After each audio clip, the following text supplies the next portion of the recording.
سلام تک تک شما دوستان، خوش آمدید میگویم یکی از ویبینارهای جدید پوهنتون آزاد افغانستان.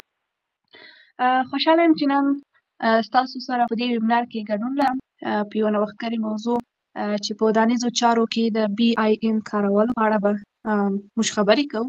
دا د یوې نوې او خورا ارزښتناک تکنالوژي ده چې په ساختماني پروژو کې د تولیداتو د زیاتوالي، همدارنګه د لګښت کموالي او غوره مدیریت لپاره نوې لارې چارې وړاندې کوي.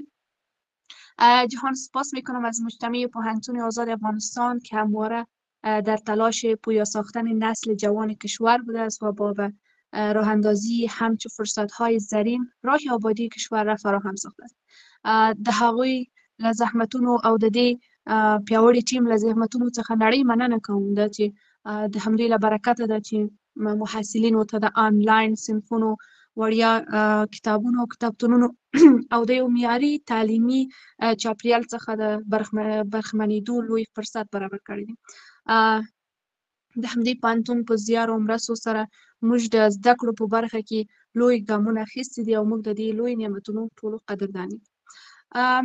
نن شپه به موږ ته ښاغلی ډاکټر صاحب حمید الله افغان په دې اړه خبرې کوي چې څنګه کولی سو د دې تکنولوژی په اړه خبرې کوي او ارزښتمند معلومات و تجربه موږ سره شریکوي. اکنون به شما پیشنهاد میکنم که خود را آماده کنید تا از دانش و تجربه های ارزشمندشان بهره مند شوید و سوالات خود را به دقت یادداشت نمایید تا در بخش پرسش و پاسخ مطرح کنید. ښاغلی ډاکټر صاحب، یو ځل بیا هم تاسو ته ښه راغلاست وایم. ستاسو د روغتیا او صحتمندۍ په هیله موږ ټوله په ډېر بېصبرانه توګه ستاسو د وینا اورېدلو ته په تلوار سره په تمه یو. ښه راغلاست درته وایم. السلام علیکم، بسم الله الرحمن الرحیم. انشاءالله زما آواز به د ځانه سره لرئ. هو ډاکټر صاحب، ستاسو آواز هم ستاسو مننه. تر ټولو د مخه سلامونه او نیکې هیلې بیا هم وړاندې کوم او بیا هم نړۍ مننه اغلې دفتاني له تاسو نورو ټولو همکارانو څخه چې تقریبا فکر کوم له یوې میاشتې را په دې خوا د دغه سیمینار د دایرولو هڅې مو پیل کړې وې. انشاءالله ورو په ورو به موږ خپل سیمینار پیل کړو. د پیل په اوله کې خپله زموږ دغه د انجینرۍ آنلاین زده کړې او آموزش‌های آنلاین انجینري کومه ټولنه مو چې د افغانستان د پرانیستې پوهنتون د ټولنې په منځ کې پیل کړې ده، د دې په اړوند غواړم یو څه وغږیږم. دوستان عزیز، آغاز از معرفت خود میکنم. اسم من دکتر حامد الله افغان است. الحمدلله من مؤسس مجتمع پوهنتون آزاد افغانستان و مجتمع پوهنتون آزاد افغانستان هستم. کنون تمام فعالیت های ما زیر نام مجتمع پوهنتون آزاد افغانستان به گونه سیمیناروار یا کورس های آموزشی کوتاه مدت، کتابخانه ها و انشالله در بعداً برایتان معلومات میدهیم جریان دارد. در آغاز میخوایم معلومات مختصر درباره همین مجتمع انجینری یا دغه د انجینری کومه څنګه چې موږ نوې پرانیستلې ده د دې په اړوند غواړم تاسو ته معلومات درکړم. په ټوله کې زموږ هدف دغه ده چې اوس موږ د افغانستان د پرانیستې پوهنتون د ټولنې تر نامه لاندې د طب یو ټولنه لرو، د انجینرۍ ټولنه لرو، د کمپیوټر ساینس لرو، د بزنس چې بغیر که آنلاین بزنسز، ای کامرس، داروزی هغه ټولنه لرو. در پولی از او یک بخشی از زبانها را هم با خود داریم و این هر بخش ما کوشش میکنیم که از طریق همین بخش ها هر کس که مثلا در بخش انجینری ما میخوایم که یک کتله بزرگترین از انجینر صاحبای افغانستان را از داخل افغانستان و همچنان انجینر صاحبایی که در بیرون از افغانستان باشند آنها را با خود داشته باشیم تا بتوانیم از این طریق سیمینارهای مختلف یا وبینارها و ورکشاپ‌های کوتاه مدت را دایر بسازیم، تجربات انجینر صاحبای داخل افغانستان با بیرون از افغانستان را رد و بدل بسازیم. اویدی تر څنګه دای یعنی اول هدف مو دا چې موږ د سیمینارونو او د وبینارونو له طریقه خپل پوهې دی او بل سره شریک کړو. ځکه زه داسې فکر کوم چې په بیرون په افغانستان کې بیرون از افغانستان دستاوردهای بسیار زیاد و پیشرفت‌ها و با نوآوری های بسیار زیاد موجود هستند که آنها من فکر میکنم که در افغانستان شاید کسی از انجینر صاحبا اثر معلومات نداشته باشند، اگر داشته باشند شاید بسیار زیاد نباشد و او همدارنګه د دې ترڅنګ دویمه موخه مو دا ده چې موږ شو کړه وکولای د افغانستان د نن انجینر صاحبانو ته له افغانستان څخه بیرون هغه پوهنتونونه او داسې آنلاین ټولنې دوی ته ورکوي چې دوی وشي کولای آنلاین زده کړي او یا که چې ته وشي کولای په فزیکي حضور سره دوی وغواړي خپل ماستري او دکتورا ته راشي تر څو هلته په کم مصرف باندې او یا د بورسیې په لاسته راوړلو باندې خپل زده کړې مخته بوځي. بالخصوص وقتی که ما سخن از دروس در بخش ماستری و دکترا میزنیم، بالخصوص در بخش انجینری زیاتر اوقات اینها خواهان ریسرچ پیپر هستند که اگر شما میخواین که مثلا در یکی از ممالک خارجی در پانتون‌های خارجی ماستری را بخوانید، زیاتر ماستری کورس ورک هم پیدا میشد، مگر زیاترش خواهان ریسرچ پیپر هستند که چگونه ریسرچ پیپر نوشته میشه، کدام پانتون ها موجود است و چگونه با آنها در تماس شویم و چگونه اپلای کنیم. این را هم انشاءالله از طریق همین مجتمع ما میخواهیم با انجینر صاحبایی که در داخل افغانستان شریک بسازیم و در کل در کوشش هستیم. انشاءالله مجتمع پانتون آزاد افغانستان الحمدلله در جرمنی راجستر شده. فعلا کار روی این آغاز است که ما این را به گونه یک اینستیتوت با اداره های تعلیمی و تحصیلی افغانستان راجستر بسازیم تا باز بتوانیم که زیر نام اینستیتوت ما پروگرام های 1 ساله و 2 ساله را در بخش های مختلف انجینری با خود داشته باشیم. آغاز از بخش استراکچرال انجینیرینگ دیزاین یا سیویل انجینری میکنیم و در آینده معلوم دار است که ما خواهان هستیم که از بخش کیمیکال انجینیرینگ، مکانیکال انجینیرینگ و غیره مختلف انجینر صاحبا را با خود اینجا داشته باشیم و همین خدمات را به همه ارائه کنیم. این بود معلومات مختصر درباره مجتمع انجینر صاحبا در داخل مجتمع پانتون آزاد افغانستان. ان شاء الله اسلایدها را با خود دارین. حال نمیخوایم که سخنان زیاد بزنیم و پانتون آزاد افغانستان شاید شنیده باشید یا چقدر معلومات دارین ندارین. در کل آرزوی تیم ما این بود، از اول آغاز ما همین بود که ما میخواستیم که یک پانتون رایگان را زیر نام پانتون آزاد افغانستان یا د افغانستان د پرانیست پانتون ته نامه لاندې لومړنی وړیا پانتون په افغانستان کې ولرو. د دې طرح یو ډیره جالبه طرح ده. طرح از یک طرح مردمی است و با همان کلتور و از استفاده از کلتور و عنعنات افغانی ما میخواستیم که اولین پانتون را در افغانستان داشته باشیم و حال هم میخواهیم و همین فعالیت‌های کنونی ما که زیر نام مجتمع پانتون آزاد افغانستان افغانستان اوپن یونیورسیتی ارگانایزیشن جریان لري د مونږ توقع دغه ده، ځکه چې زمونږ ولسی حرکت یو شرط ده چې باید ولس پر مونږ باندې راټولي تر څو موږ شو کولای چې لومړني وړیا پانتون ته لاره پرانیزو. مونږ نه غواړو او نه لرو، ما نمیخوایم و نمیخوایم که هم داشته باشیم کدام بودجه خارجی یا سپورت از طرف کدام حزب یا این و آن. میخوایم مردمی هستیم و میخوایم که مردمی پیش بریم و الحمدلله دستاوردهای بسیار زیادی را داریم. طرح پانتون آزاد افغانستان تقریبا از این روز 2 سال و چند ماه قبل با حکومت فعلی، با نه تنها تحصیلات عالی حکومت فعلی بلکه با وزارت‌های مختلف چون وزارت خارجه و وزارت عدلیه و حتی ریاست الوزرا تسلیم شده و آنها همه‌شان در جریان هستند. مگر شما میفهمین که در افغانستان مشکل همین است چې نه تنها وسنی حکومتونه بلکه حتی پخوانی حکومتونه آنلاین زده کړو ته د اجازه ورکولو توانایی نه لري. دوی داسې وسایل نه لري چې دغه په واسطه دوی وشي کولای د آنلاین پانتونونو کوالیتی کنټرول وکوي و فعلا باز شما هم شاید شنیده باشین اگر با پانتون کابل در تماس باشین که آنها وقت نوقت سمینارهای را زیر نام همین آموزش‌های آنلاین برگزار می‌کنند و کوشش بر این است که آنها بتواند که با پانتون‌های خوب، پانتون آزاد و پانتون آنلاین فرق داره. طرح ما شخصا خود ما هم یعنی پانتون آنلاین خود ما هم در افغانستان کامیاب از خاطر نمی‌بینم که در هر 1000 فامیل یک فامیل هم نمیتواند که به اولاد خود کامپیوتر، برق 24 ساعت، پرینتر و یک جای خاص را مهیا کرده بتواند که آنها فوکس 100% داشته باشد تا دروس خود را آنلاین پیش ببرد. چرا ما مردم کلتور هستیم، میمان نوازی، بی برقی، مشکلات اقتصادی بسیار سخت است که کسی دروس آنلاین را بخواند. از این خاطر طرح ما پانتون آزاد است و فرق پانتون آزاد و پانتون آنلاین این است که پانتون آزاد باید حضور فیزیکی داشته باشد و ارمان ما همین است که ما حضور فیزیکی در افغانستان داشته باشیم. اساتید و شاگردایی که میتواند به گونه حضور فیزیکی بیاید در آنها باید تمام درهای ما باز باشد، تمام سهولت ها را داشته باشیم که بیاید از نزدیک درس بخواند و اساتید و شاگردان محصلینی که نمیتواند آنها بتواند آنلاین با صنوف فصل شود و الحمدلله در کرونا در آن وقت ما تقریبا در پانتون لوکزامبورگ ما درس میدادم، تجارب خوبی را داشتیم که فعلا وسایل بسیار متنوع یا جدید پیشرفته موجود است که ما بتوانیم که درست یک صنف که در آنجا شاگردان نصف در صنف باشد و نصف بیرون از صنف باشد، استاد در داخل صنف یا بیرون از صنف فرق نمی کند، وصل شود همگی در صنف و درس بخواند. این گونه وسایل بسیار با آسانی عالی موجود است، حتی پیشرفته تر هم شده.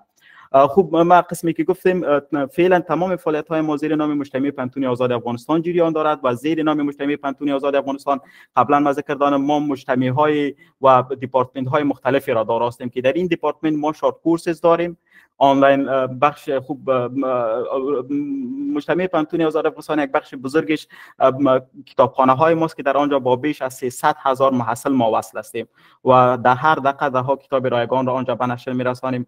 بخش کریر سنتر ما بسیار یک بخش فوق العاده است که از این طریق ما توانستیم که تا به حال و تن از برادران و خواهران بورسیه های خارجی را به دست بیاوریم. ما نه تنها اینجا بورسیه ها و وظایف و دوره های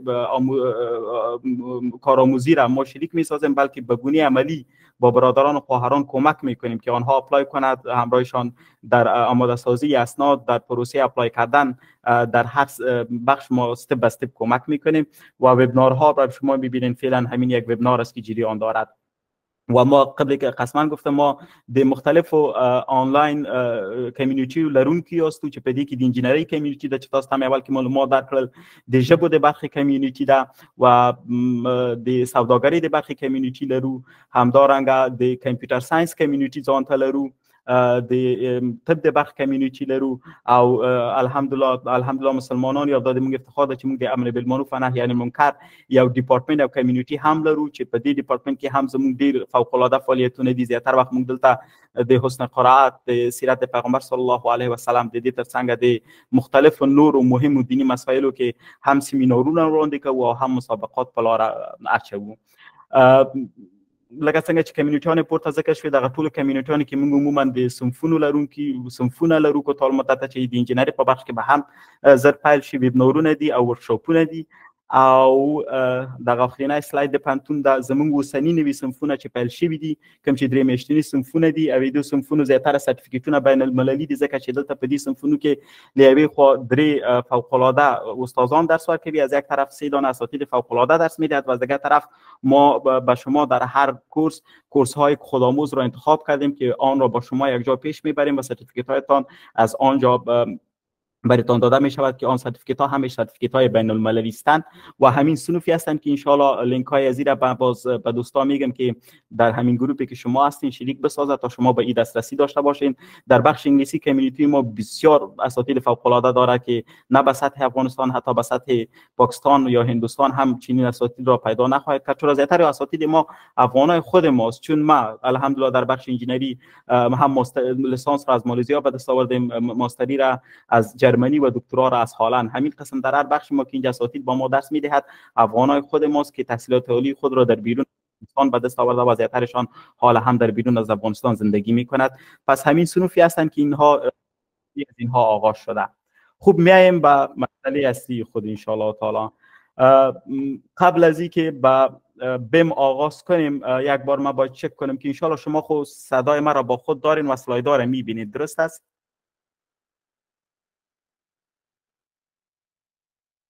خوب، بسیار خوب. چرا ما در بخش اسلاید هستم و شما را دیدن نمیتوانم، چرا که با اسلاید ها را خود ما تا بالا ببرم و پیش بریم. برای حاضر ما باید مطمئن شوم که همه شما انجینر صاحب هستین و این را من نمیفهم که شما چقدر معلومات در بخش بیم را دارستین.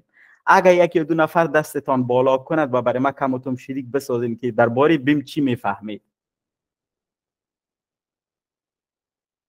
خوب، یک یا دو نفر درباره بیم چقدر معلومات دارین؟ بیم څه ته وایي؟ څومره معلومات د بیم په باره کې تاسو لرئ؟ داسې په لاندو الفاظو کې چېرته څوک مو سره شریک کړي. شاهزاده صاحب ته تاسو مایک ورکړئ چې هغه مایک خلاص کړئ چې خپل نظریات موږ سره شریک کړي. سلام علیکم شاهزاده صاحب قدرمن. سلام علیکم دکتور صاحب قدرمن او د ګروپ ټولو غړو ټولو ته سلام وایم. خدای دې وکړي چې روغ او جوړ به خپله یو سیول انجینر یم او د بیم په باره کې یا بیلډینګ انفارمیشن ماډلینګ په باره کې فقط تر اوسه هم افغانستان کې نه م اورېدلی، خو دومره پوهېږو چې دا د سافټویرونو داسې یو سیستم دی چې د ساختمان او د نورو رغنیزو چارو ټول معلومات یا ډیټا دننه په هغه سافټویرونو کې جوړېږي تر څو د یو ساختمان په اړه موږ په پوره ډول معلومات ترلاسه کړو. لکه فرض مثال د ساختمان د زلزلې د بارونو محاسبه او یا خپله د ساختمان سټرکچرال ډیزاین او داخلي او خارجي نماوې فکر کوم د ټولو سافټویرونو انجینري سافټویرونو یو مجموعې ته بیم وایي یا بیلډینګ انفارمیشن ماډلینګ. نو زما معلومات خو په اړه دومره وو، نورو په همدې خاطر مو په ویبینار کې ګډون کړی تر څو وپوهېږو چې بیم څه ته وایي. مننه شاهزاده صاحب. با آقای واحدی هم چانس بدهید. و آقای واحدی شما ای را بگوین که ضرورت به بیم چی است؟ اگر هم شما جواب داده میتونین لطفاً با ما شریک بسازید. آقای واحدی شما میتونین مایک خود را باز کنید انشالله. سلام علیکم ټول ته سلام وایم. زه یو مهندس یم افغانستان کې مې مهندسي بخش کې کار کړی. نو بیم ته ضرورت دا ده چې دا یو سیستم ده چې ټول انجینران د هر بخش د برق بخش مهندس استراکچر دوی کولی شي چې په یو مشترک پروژه باندې په مجازي شکل باندې کار وکړي او له هغه پروژې نه بیا باید له هغه نه معلومات واخلي. نو د ما په نظر دا بهترینه لار ده چې یو ځای ټول کلابوریت وکړي. مننه وحیدی صاحب، دقیقا جواب مو دقیق دی. او څنګه چې شاهزاده صاحب هم جواب ورکړ، در کل زیاتر هموطنان ما یا وقتی که من هم محصل بودم فکر میکردم که بیم شاید یک سافتویر باشد. اینجا شاهزاده صاحب گفت که یک سیستمی از سافتویر هاست. این هم درسته، مگر در کل اگر بگوییم این در اصل نه سیستمی سافتویر است و نه خودش یک سافتویر است، یک متدولوژی است که استفاده می شود. و تا اندازه زیاد واحدی صاحب دقیق فرمودن که اینجا ما میتونیم که خوب نه تنها انجینرس های بلکه مهندس ها خوب من فرق من نمیفهم که مهندس را شما به کی میگین، انجینر را کی میگین؟ خب مهندس را ما آرکیتکتس میگیم، کسی که بخش آرکیتکچر را خوانده باشد، و انجینرس های کسی است که باز در بخش دیزاین یا در بخش کانستراکشن کار میکند. نه تنها این دو، وقتی که ما یک پروژه را بیاین اول من هم در تقریبا 7 سال 8 سال میشه که به گونه استراکچرال دیزاین انجینر در جرمنی کار میکنم و همچنان اساتید در پانتون‌های مختلف درس دادیم و حال همکاری را دارا هستم. بخش خود من استراکچرال انجینیرینگ دیزاین است، بیم نیست. در کانستراکشن منیجمنت یا بیم به قدر یعنی نه درس میتونم و نه عموما، چون که وقتی که من دکترای خود را میخواندم یا مستری خود را میخواندیم معلوم دار بود که در آن وقت مسائل زیادی روی همین پدیده میچرخید.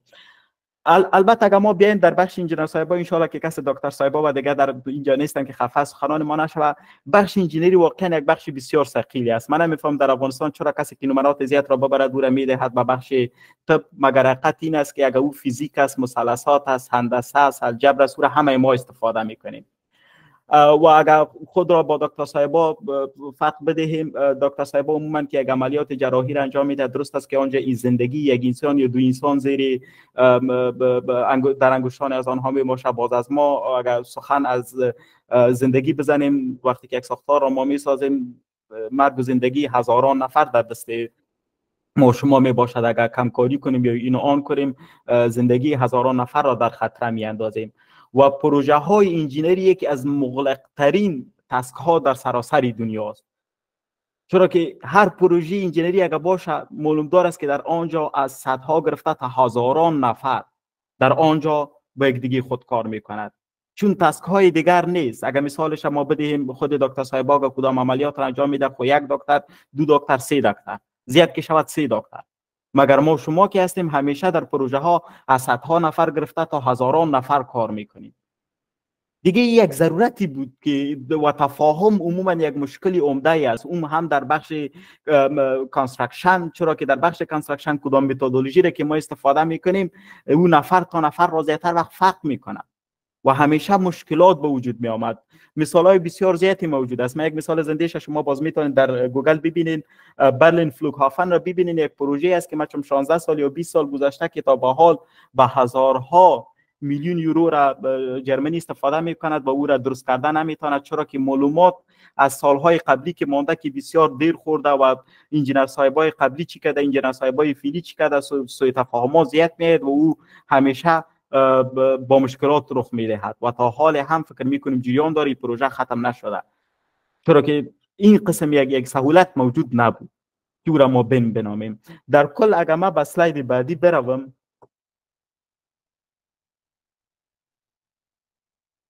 ما فکر میکنم اینجا با کلی نه مگر بسیار مشخصا همان ضرورت بیم را برای ما نشان میدهد که ما چرا بیم را نیاز داریم. شما ببینین خوب اینجا تنها بحث ما بین مهندس و انجینر است که مهندس چی خواسته و انجینر چی دیزاین کرده، مگر در کل وقتی که ما سخن از بیم میزنیم، در بیم نه تنها ای که یک زبان بسیار ساده در مابین انجینر و مهندس، بلکه دی دو پسند که څوک چې دا بلډینګ نه استفاده کوي لا ساختار نه، څوک چې جوړوي او دیغه هغه ساختار چې مونږ جوړوو دیغه آینده به څنګه کیږي، دا ټول مونږ کولای شو چې په بیم کې یو میز باندې را ټول کو او ټول الته وګوري چې مثلا څوک چې پروژه ورکوي، پروژه ورکوونکی یا ډیولپر هغه څه غواړي، مهندس څه رسم کړی دي، انجینر صاحب وایي چې امکان لري چې جوړ شي که جوړ نشي، او څوک چې تر استفاده کوي هغه هم ډیر مهم دي کنه، ځکه هغوی هم خپل خواهشات لري.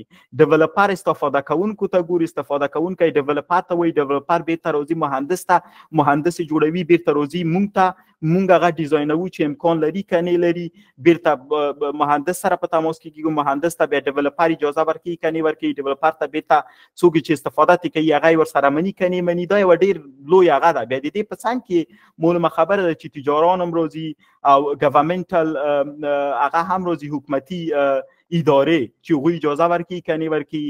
بیا په څنګ کې زه نه پوهېږم چې په افغانستان کې مونږ د محیط ادارې تر کومې اندازې پورې قوي دي، هغوی کوم خواهشات پکې لري. نو دا ګوري چې کله مونږ یو پروژه کوو دلته ډېر ابعاد دا پروژه لري چې باید دا ټول سره پوه شي چې څه جوړیږي، څنګه جوړیږي او د ټولو هغه باید ترلاسه شي، چې یعنې ټول وایي چې صحیح ده بس همدغه شی موږ د قبول ده، له هغه نه وروسته باید موږ پرې پیل وکوو. دا بیا صرف این معلومات صرف یعنی همان زبان سادهش اگر بگویم، اگر باز در بخش تکنیکیش برویم که خوب چی امکان دارد که ساخته شود، چقدر مصرف می آید، چقدر وقت ضرورت دارد، این باز زبان تکنیکیش می شود. این را هم برای ما بسیار ساده و بسیط ساخته میتونه. قسمی که یکی از انجینر صاحبای محترم گفتن که در اصل یک متدولوژی است یا میتونیم که سیستم هم برش بگیم که اینجا این همه معلومات بسیار با سادگی به یکدیگه خود رد و بدل شده میتواند. خوب این عکس را که شما میبینید بسیار یک مسیج به همان سلاید بعدی رو ان شاء الله در آخر پس برش میگردیم. ما آغاز ما همین سلاید است، میایم به سلاید بعدی. خوب significance of building information modeling. ما به انگلیسی نوشته کردم، اگر ان شاء الله تشریحاتش به پشتو و بدری میدهم. اگر به زبان ساده بگویم building it twice means build it twice or building it twice. بایم دفعی جوړول نه ده په اصل کې.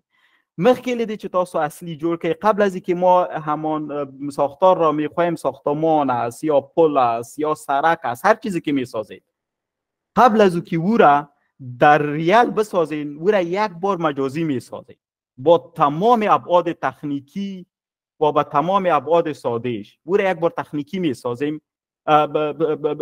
ورچوال میسازیم، بعدا میرویم به بخش تکنیکیش. از این خاطر یک تعریف بسیار ساده است و در بالی از این دارای چی است؟ Digital representation of the physical functional characteristics in future. So it is giving us all the important information. تمام معلومات مهم را برای ما بیم داده میتواند. این باز تعلق به ما شما داره که ما تا بیم از بیم را تا کدام جای کار میگیریم. ما فعلا در جرمنی هستم، متاسفانه در خود جرمنی هم تا اندازه زیاد بیم به مدلینگ 3D کار گرفته می شود. تا به حال من صرف در یک جا با یکی از کمپانی در یک پروژه کار کردم، نام کمپانی مکس بوگل بود در 2018. آنجا من بیم واقعی را دیدم در یک پروژه. او را باز در آخر باز براتون میگم که از یاد من نرود، برای ما باز ذکر کنید. بیم میتواند که تمام خوب physical functions. What do you mean by physical properties of a building? Physical چی است برای ما؟ وقتی که ما سخن از یک ساختار سخن میزنیم و ما از استراکچرال دیزاین انجینیر میخوایم که او را معلومات بدهیم، ما عموما دارای دو چیز هستیم: قوه و مقاومت مواد.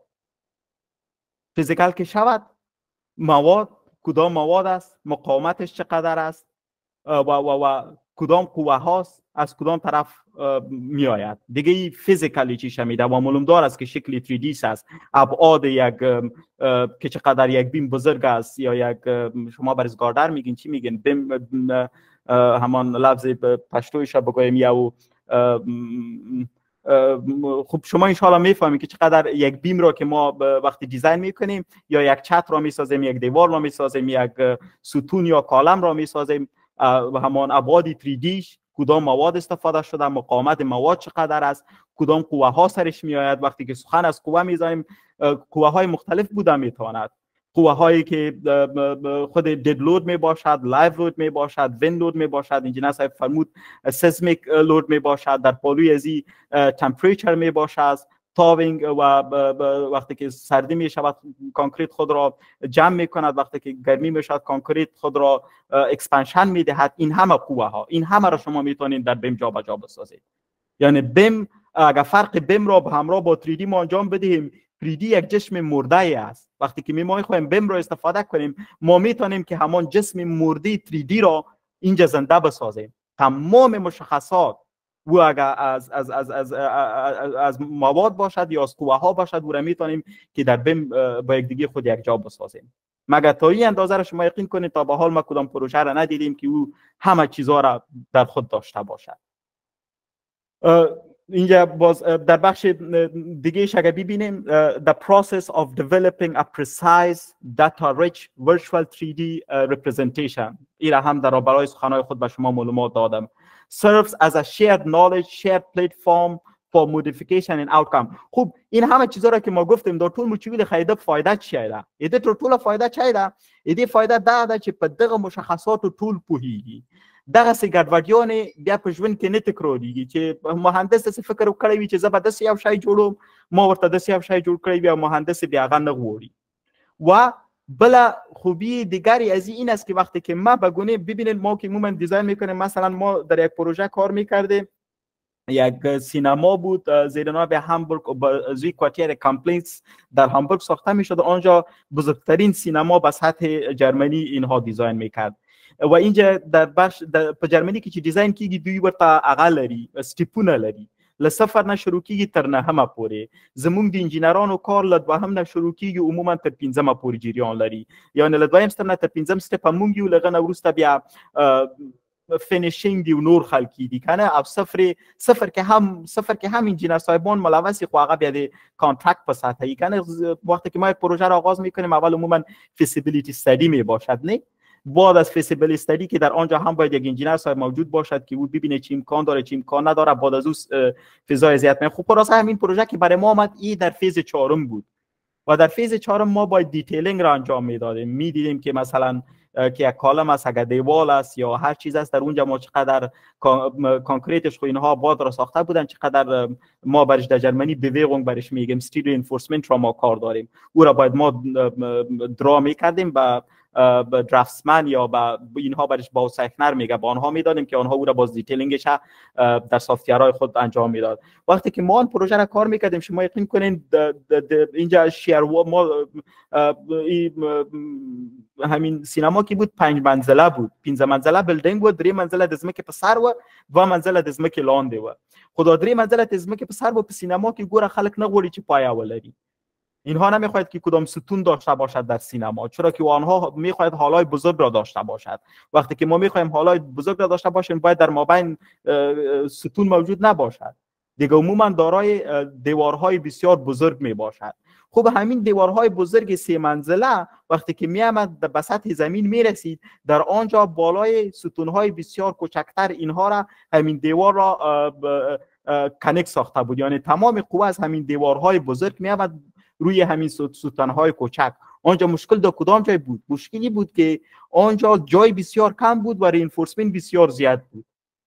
یک مشکل بسیار جدی بود، چون آنها از بیم استفاده نکرده بودند. آنها ایرا به گونه 3D یک کمپانی دیگه بود ایرا دیزاین کرده بود و ایرا وقتی که به سخن به دیتیلینگ می آمد باز ما نمیتونستیم که از همان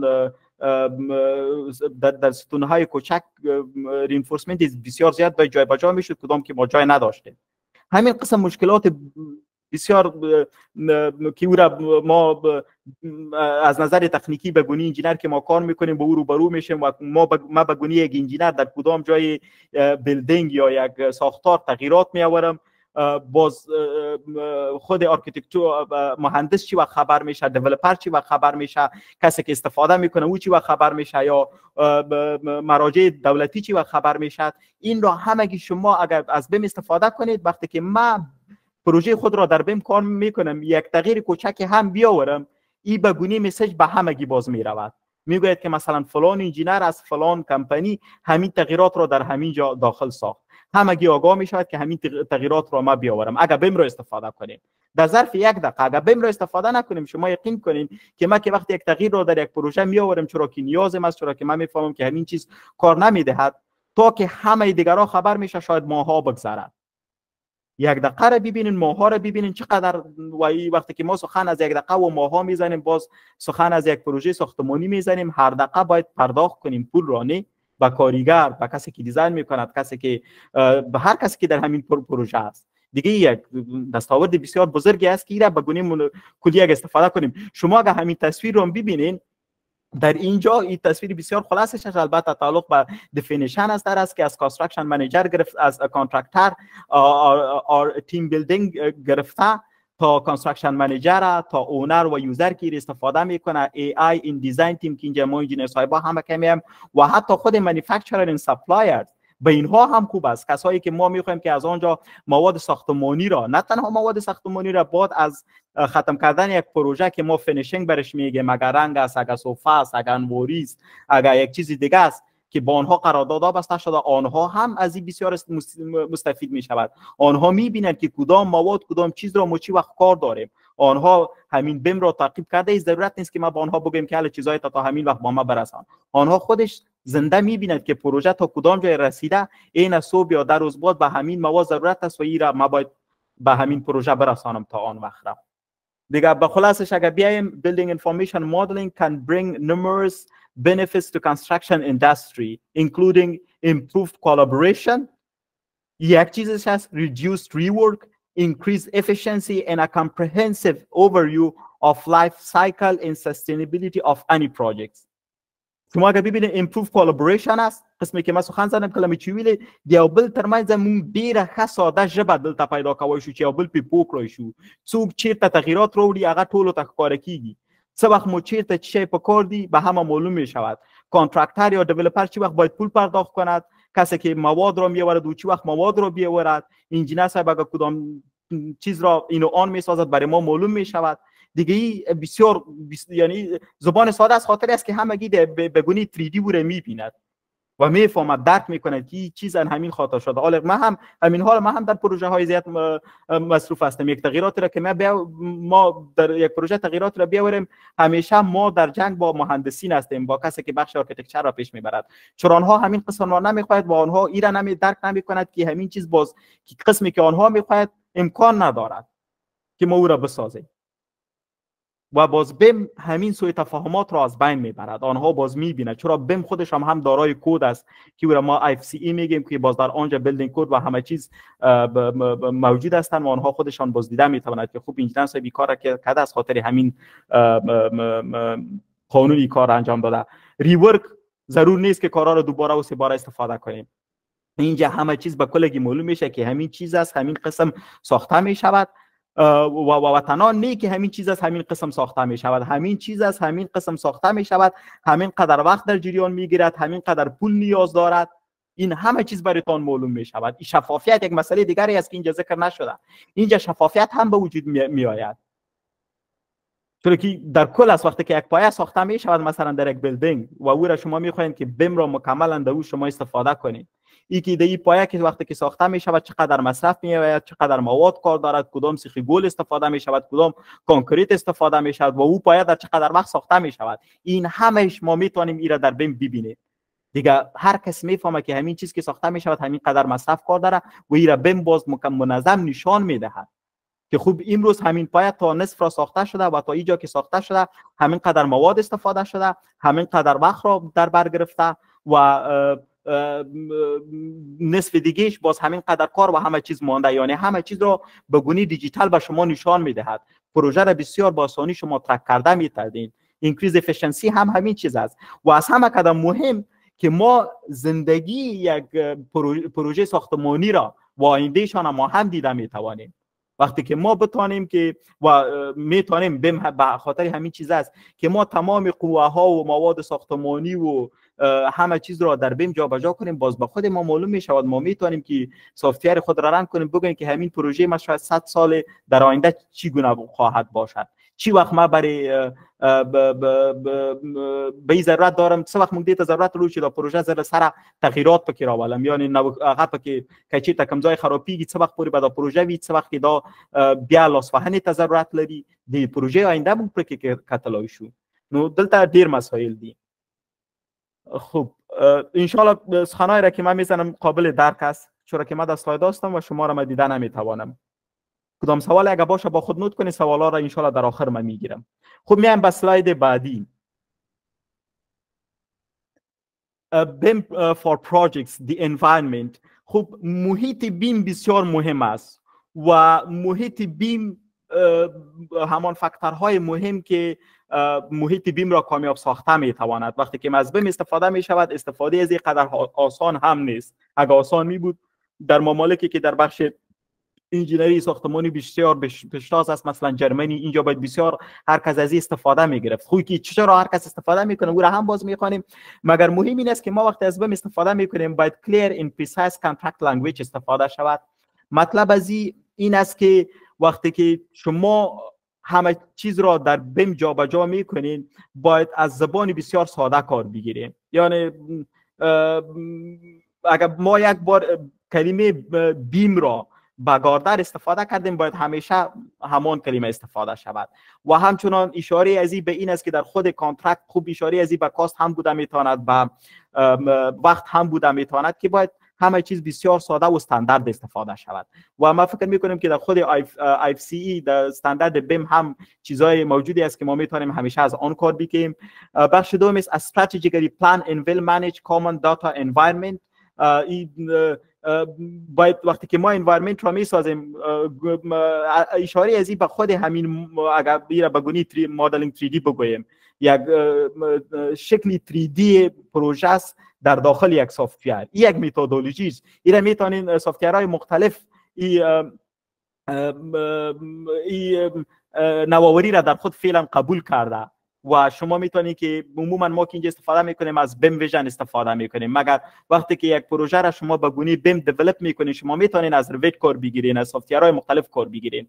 در آنجا باید بسیار وقتی که شما چرا که وقتی که در آنجا اگر ما سخن تنها از یک بیم هم یک گاردر هم بزنیم باید لیرهای مختلف آماده شود تا که همان بیم را رپرزنت کند. دیگه از این خاطر او باید بسیار منیج باشد و منظم باشد و در اینجا هم همین کد IFC بسیار مهم است که معلومات مکمل باید از ما شما داشته باشیم. Owner Oriented Data Requirements وقتی که ساخته می شود، کسی که اونر همین پروژه است آنها باید زیاتر دیتا که چی میخواهد چی نمیخواهد باید از آنها گرفته شود، یعنی منوال و چیزی که آنها از بیسیک آغاز کرده همانا تعقیب شود، هر چیزی که هر کسی که میخواهد در این پروژه تغییرات بیارد و همچنان باز ما میتونیم که چیزای اضافی را هم در بیم جابجا ساخته بتوانیم. شما اگر همین تصویر بیم رو ببینید تصویر با اون تصویر کمتون فرق دارد. اینجا کمتون معلومات را زیاد ساخته. خوی این بیم انوایرمنتش هست که وقتی ما به گونه 3D بیم را میخوایم که استفاده کنیم دیگه در اینجا مدلینگ استانداردز است، دیولپمنت اسپسیفیکیشن است، کدام تولز را ما استفاده کردیم که در اینجا بخش سافت‌ویر هم گفته میتونیم، استراتژی ما کدام استراتژی های مختلف موجود دارد، ریکوایرمنت کدام است و ترینینگ یک بخش بسیار مهمش است. وقتی که ما یک پروژه را در بیم استفاده میکنیم، درست است که ما بیم را فهمیدیم بین همین چیز است، این کدام علمی نیست که کسی براتون درس بدهد که بیم همین قسم استفاده میشد. نه، وقتی که محیطی از استفاده میشه، این تعلق به خود اونر دارد و به همان کمپانی دارد که اونر او را هایر کرده که همین پروژه را در بیم داخل بسازد یا به گونه بیم همین پروژه را ما داشته باشیم. آنها کدام قوانین را قبول کرده، از کدام زبان استفاده کرده، او برای ما بسیار مهم است که ما باید همان منوالا را همیشه با خود داشته باشیم و او را تعقیب کنیم. کانترکت لنگویج اشاره کردم و بیم اینفراستراکچر اینجا البته تا کدام اندازه را ما از بیم در پروژه خود کار میگیریم، این بسیار مهم است. فعلا در جامعه تا اندازه زیاد به گونه 3D کار گرفته می شود. در یکی از پروژه ها که من قبلا ذکر کردم که براتون اشاره کردم، من در آنجا موجود بودم، در آنجا تا 5D را تا 5D را از بیم کار میگرفت. یک 3D درست است. اگر ما سخن از یک دی بزنیم، پلان های روی کاغذ است. اگر دو بودی سخن بزنیم، هایتش داخل میسازیم. نه سی بودی اگر سخن بزنیم، باز چقدر بگونی 3D می شود که دارای سه بود می باشد. وقتی که سخن از 4D بزنیم، وقتی که او را 4D می سازیم، باز میتونیم که 4D که قیمت را هم اضافه بسازیم. مثلا کالم 3D ساخته شد، وقتی اگر در کالم ما قیمتش هم اضافه می سازیم، باز او 4D می شود. 5D اگر بگوییم که وقتی وقت را هم همراهش اضافه میشیم که همین کالم در چقدر وقت ساخته می شود، او باز 5 بودی می شود. و اگر خواص مواد این آن رو اضافه میکنیم، همین قسم 6D و 7D و 8D تا 11D را ما فکر میکنیم که ما میتونیم که بیم را وسعت بدهیم. و 11Dش همون استپای آخری است که باز آنجا حتی شما میتونید که سنسورها را در خود همین پروژه‌ای که شما در بیم دارید اینجا استفاده کنید، قوه های مختلف را سرش اپلای کنید، ببینید که همان سنسورها که در داخل ساختمان شما است به گونه ورچوال او چی گونه ریاکشن نشان میدهد. ما خود شخصا ما هم یک پیپر یا یک ورق را در این باره ما نوشته کرده بودیم که ما چی گونه میتونیم از سنسورها در داخل یک پروژه ورچوال کار بگیریم در بیم. دیگه انوایرمنت بیم هم از این نگاه که چندی شما میخواین داشته باشین مهم است و هم از این نگاه که چگونه شما پیش میروین، پلان ازی و مخففات و کانترکت لنگویج، این چیزا همش بسیار مهم است. دلته راځو بیم پروژیکت اکزیکیوشن پلانینگ گاید. کله چې موږ غواړو چې بیم پلان کو څنګه کیږي، ببینین ما نمیتونیم که تمام موږ نشو کولای چې د بیم ټول مشخصات زنن تاسو ته په یو ساعت کې معلومات درکم کنه. دا وسیله سمینار صرف انټروډکشن ده چې تاسو پوه شئ چې بیم یعنی چی شی ده، کنه څنګه لدن استفاده کیږي، تر کوم اندازې پورې موږ مخکې تلای شو. بیا ان شاء الله پر شاید لدین وروسته دویم پریزنټیشن د بیم د اهمیتونو په اړه باندې ولرو، کنه همداسې به ورو ورو مخکې ځو چې تر کومه موږ تاسو کولای شو چې د بیم په باره کې خپل معلومات اضافه کړو. خو وسیله په لاندې ټوکه تاسو ته کوشش کوم چې در سره شریک کړم چې بیم چی شی ده، په دغه باندې زموږ تاسو سر خلاص شي، بیا باینده کې نور ورسره ګورو. اوس که چیرته موږ راځو چې موږ غواړو چې بیم عملي کړو، دغه لپاره یو راهنما ته ضرورت شته. د خپل د بیم اکزیکیوشن گاید دا یو لوی هغه د چې په دې باندې خلکو هم کتابونه لیکلي دي، خو دلته ځینې مهم پوینټونه ما راخیستي دي. Overview of the project execution planning procedure for BIM. دغه کوم سند چې وي عموما دا چې کله یو کمپنی یو خپل ساختار یا یو ډیولپر غواړي خپل ساختار په بیم کې عملي کړي، هغوی بیا عموما یو ګاید د ځانه سره جوړوي او دغه ګاید تاسو ته دا معلومات درکوي چې څنګه دغه پروژه په بیم کې عملي شوې ده، له کوم ځایه پیل شوې ده، اهداف یې چی دي، دا باید ټول ولیکل شي. Identifying BIM goals in uses for a project. ګوره ما قبلا گفتم که شما میتونید تا 11D را در بیم یک پروژه را داشته باشید، مگر ای که وقتی ما میخوایم که پروژه خود را در بیم عملی بسازم به گونه دیولپر که ما تمام خرچه همین پروژه را میخوایم به گردن خود بگیریم، میره باید ما تعیین کنم که ما که میخوایم که پروژه خود را در بیم استفاده به گونه بیم بسازم، اهداف از این چی است؟ کاست را کم میکنم، وقت را کم میکنم، میخوایم که یک ساختار غواړم چې یو ساختمان ولرم چې هغه انوایرمنت فرندلی وي او که زما اهداف چی دي، باید زه خپل اهداف وټاکم، ځکه بیم خو هر څه کوي. او که غواړم چې زه یو داسې ساختار ولرم چې هغه تر زیات اندازه پورې قوي وي کنه هغه هدفونه به موږ ټاکو. نو دا ډیره مهمه ده. ډیزاینینګ د بیم پروجیکټ اکزیکیوشن پروسس چې څنګه موږ بیم عملي کوو، له کوم ځای پیلوو، اولیت دلته مهندسین په لاس کې اخلي او که چېرته انجینر صاحبان او که چېرته څوک چې ترې استفاده کوي. او زه له خپله وایم چې داسې یو څه دي وي، دا هم ډېره مهمه ده چې څوک په دې کې مخکې کېږي، څوک وروسته کېږي، څوک د چا خبرو ته اولیت ورکول کېږي. ډیولپینګ انفارمیشن ایکسچینجز، دا چې کله څوک تغییر راوړي او معلومات یو بل سره شریکوي، دا له خپله د بیم کې دننه مختلفې طریقې شته چې دوی هغه خپل تغییرات چې پکې راوړي د هغې ریلیټډ انفارمیشن یو بل سره چینج کړي. او همدارنګه ډیفاین سپورټینګ انفراستراکچر فار بیم امپلیمنټیشن. کله چې غواړئ چې تاسو بیم عملي کړئ، دې سپورټینګ انفراستراکچر چی شی ده؟ سپورتینگ انفراستراکچر یزی چی است؟ از کدام برنامه های استفاده میکنید؟ چرا که بیم در برنامه های مختلف عملی می شود. کدام به خاطر دیزاین کدام برنامه را میگیریم، به خاطرش ساختن 3D از کدام برنامه استفاده میکنید، به خاطر خود مواد ساختمانی از کدام برنامه استفاده میکنید. باید خودتون این از اول نیست که ما میخوایم که بیم واقعا یک مگر شما از بالا از بود ببینید خوب بیم همین قسم چیز از بسیار ساده، مگر وقتی که داخل میروید این ساده نیست. این شما در اصل تمام یک ساختار را به تمام مانایش بورا ورچوال در کامپیوتر آماده میسازیم و این کار ساده ای نیست. این شاید به اندازه سخت باشه که به اندازه ما یک ساختار را در اصل میسازیم، مگر فرق متفاوت در وقت است و در مصرف است که اینجا مصرف قدر نمی آید و وقت را قدر کار ندارد، مگر در اصل باز وقت و مصرف بسیار زیاد کار داریم. دیگه این باز مثالایش هست بیم پروژکت اکزیکیوشن پلانینگ پروسیجر که چگونه آغاز میکنیم. مثلا آنجا هم گفته شد که شما اول اهدافی که شما میخواین به پروژه خود از بیم استفاده کنید، غواړئ چې استفاده وکوئ د چی شي، ای تاسو اصلي هدف چیه د ولې بیم خپل پروژې ته استفاده کوئ؟ غواړئ پیسې مو کم مصرف شي، غواړئ وخت مو کم مصرف شي، غواړئ یا داسې ساختار ولرئ چې هغه انوایرمنت فرندلی هغه به تاسو ټاکئ کنه. او همدارنګه اوس مثلا دلته چې ویل شوي design BIM project execution process, develop a process which includes tasks supported by BIM along with information exchanges. بیا دویم سټپ دا د خدا مثالونه دي تاسو خپل ځان سره کتلای شئ چې کله بیم ډیزاین کی بیم غواړو چې وی لرو نو څه وکړو څه ونه کوو. دا صرف هغه لکه څنګه چې مخکې ویل یو انټروډکشن ده او په دغه رقم به موږ مخکې سره ځو.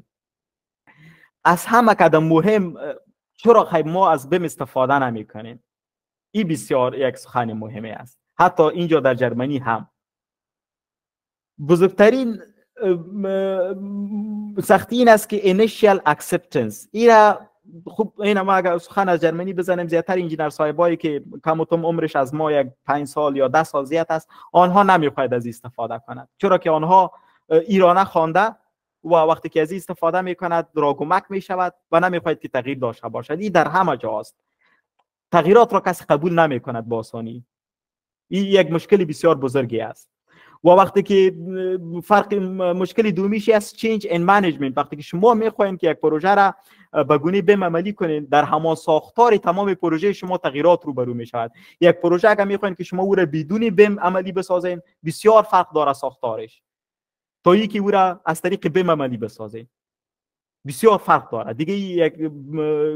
یک تغییر بسیار بزرگ در ساختار عملی کردن پروژه به وجود میاد. و ترینینگ پروگرام دیولپمنت، وقتی که بیم میشود معلوم دار است که باید به استاف و هر کسی که در همان پروژه است با آنها باید ترینینگ داده شود، با آنها گفته شود که همین پروژه است، این قسم در بیم عملی میکنیم و در بین همین چیزا موجود است، همین چیز معلوماتش این است و این است، باید همه چیز باید منظم ترینینگ داده شود. اینه که کسی که بیم را یاد داشته باشد یا نداشته باشه بخش جدایی است. خود پروژه، هر پروژه نسبت به پروژه معلومات و شما میفهمید که تغییرات زیاد موجود می باشد. و تکنولوژی اینوستمنت به ضرورت داره که وقتی شما میخواین بیم را در یک پروژه عملی کنید، حداقل شما باید یک پکیج بزرگی از سافتورها را برای خود خریداری کنید. اگر در ریویت میخواهید دیزاینش در کدام میخواهید، بازی پس تعلق به اهداف بیم میگیرد که شما چرا بیم را استفاده میکنید. چرا که بیم عموما در جرمنی که ما دیدیم تا به حال همان از بگونی 3D استفاده می شود. قبلا اشاره کردم که در یک جامعه استفاده کردم که آنجا تا تا 5D و 6D از او استفاده شده بود که او یک پروژه بود که من خودم در دفتر نشسته بودم به حیث پروژکت منیجر ما کار میکردم. من آنجا میدیدم از طریق برنامه بم خود میدیدم که کدام او شما شاید زیادترتان معلومات داشته باشین درباره پریکاست کانکریت المنتس، قطعات پیش ساخته شده میگین چی برش میگن آقا تیار جوړ شوی قطعات چی دي چې به هغه موږ راولو دی یا بل سره ترو یا ساختمان تری جوړو. نو هغه پروژه هم دغه څه چې تقریبا 90% د جوړ شوو قطعات څخه و. زه په دفتر کې ناست وم، ما بل دفتر کولای شو چې زه وینم چې زما کوم ساختمان چې د څومره جوړ شوی ده، په څومره جوړ شوی کې څومره مواد، څومره پیسې، څومره کارګر مصرف شوی دي، زما دا کرین چې ده څومره استفاده شوی ده، سبا به چیرته استفاده کیږي. دا به می هم لیده چې زما کم کدامی از کالم های مربوط پروژه ما یا کدام از زینه ها یا بخش های دیگری از پروژه ما صبح به جای به پروژه میرسد و کدام هایشان در راستن، کدام هایشان تیار پیوسته شده با رنگ های مختلف. یعنی بسیار ساده می بود که را ما ببینیم. از این خاطر من قبلا گفتم که در بخش شفافیت بسیار کمک میکند. شما اگر اینجا ببینید، من اینجا کوشش کردم که همان لایف سایکل پروژه های بیم را به شما از نظرهای مختلف به شما شریک بسازم، مختلف نظرونه نه. دلته که چیرته تاسو وګورئ دغه لومړنی فکر ته ګورئ، شروع شوی عموما د کانسپچوال دیزاین نه ده کنه یا د پروګرامینګ نه ده، د دې ځای نه شروع شوی ده کنه چې اول مونږ عموما فکر کوو پروګرام آماده کوو چې څه غواړو. کانسپچوال دیزاین روزي دلته بیم ته پیل کیږي، ډیټیل دیزاین روزي چې په بیم کې مونږ کوو چې د مواد کم ساختماني مواد استفاده کوو او زمونږ کومه برخه کاغه بیم ده، کاغه سلاب ده، کاغه هر برخه د څومره غټه وي څومره وړوکې وي، یعنی ابعاد څه قدر وي کنه. مونږ خپل فاینټ الیمنټس انالیسس پکې تر سره کوو کنه چې پوه شو څه کار وکړي کنه ورکی. بیا له دې ځای نه مونږ کولی شو چې ډاکومنټیشن پروډیوس کړو.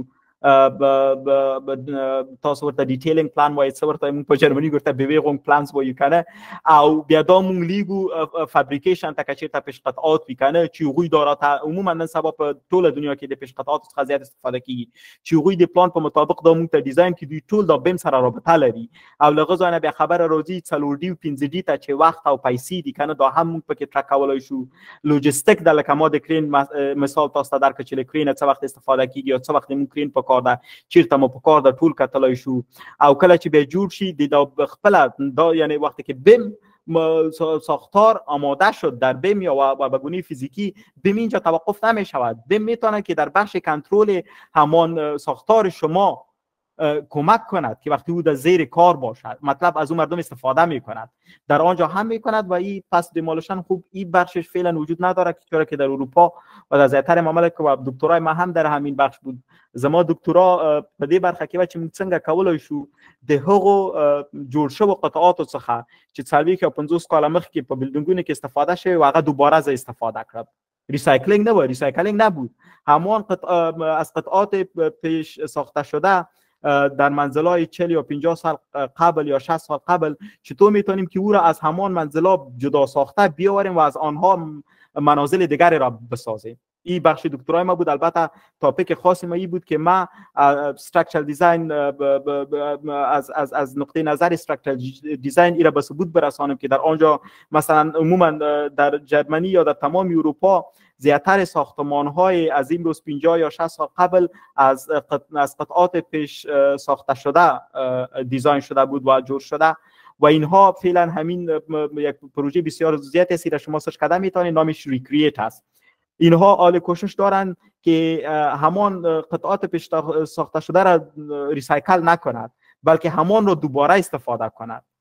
و حتی تا این اندازه را که اینها شاید وقت بیاد که در آمازون و در ای بی و در بازارهای آنلاین همین قطعات پیش ساخته شده ای که اینجا استفاده شده و 60 یا 50 سال قبل او شاید به فروش برسد که او را مردم باز دوباره و سه باره استفاده کنند، چرا کانکریت میتونه تا 2 سال زنده باشد و مقاومت خود را نگهداری کند. پس عموما و در جرمنی، در اروپا یا در تمام دنیا عموما همین ساختمان ها تا 60 یا 50 سال استفاده میشد، بعد از او باید او از بین برود. یا تغییرات درش به وجود بیاورد. کو یک پروژه دیگه است، نمیخوایم که اینجا اگر کدام وقت بود باز ان شاء الله او را همراهتان دیسکس میکنم در یک پرزنتیشن دیگه. من به تصویر بعدی اینجا اگر ببینیم بیم از ما گفتم که تا 11D میتونیم که از اینها استفاده کنیم. ببینین اول دیزاین 3D است که ما من یک 3D را دیزاین میکنیم. وقتی که سخن از 4D میشود پلانش است، وقتش است. سخن از 5D که میشود اضافه پیسه درش اضافه می شود. 6D اگر می شود باز دیوریبیلیتیش اضافه می کند. 7D مینتیننسش است و استپای بعدیش 9D و 10D و 11D باز اونجا لایف سایکل و ای که به انوایرمنت چی اینها چی می کند، این همه چیزا را هم درش اضافه می کند. و تصویر بعدیم هم چنان تقریبا همین معلوماتی است که تکرار کرده، کدام چیز خاص در آنجا دیزاین نیست که پلانینگ است و کانسپچوال دیزاین است و پیش می رود پست اپریشن مینتیننس. و این یک مثال از پروژه است که از بیم کار گرفته شده. باز اینجا دستاوردهای خود را نوشته کرده که کدام دستاوردها را انشاء داشته. فکر میکنیم که اینجا همین بریج است که از این تیر می شود و شما میبینید که تمام دیتیلینگ و همه چیز را در اینجا انجام داده. یعنی استراکچرال دیزاینش هم در بیم موجود است. اینجا تمام معلوماتش داخل شده که چی کارا را اینها کرده. 3D و 4D در صرف اینها کار گرفته، از 4D با بالا نرفته و چیزی را که اینها یاد گرفته 3D coordination and visualization reduce issues in field. خب که وقتی که شکل 3D موجود باشه معلوم دار است که مسائل زیاد حل می شود. ما میفهمیم که وقتی که یک پروژه را معاملی میکنیم برای ما بسیار مهم است که شکل 3D شا با خود داشته باشیم.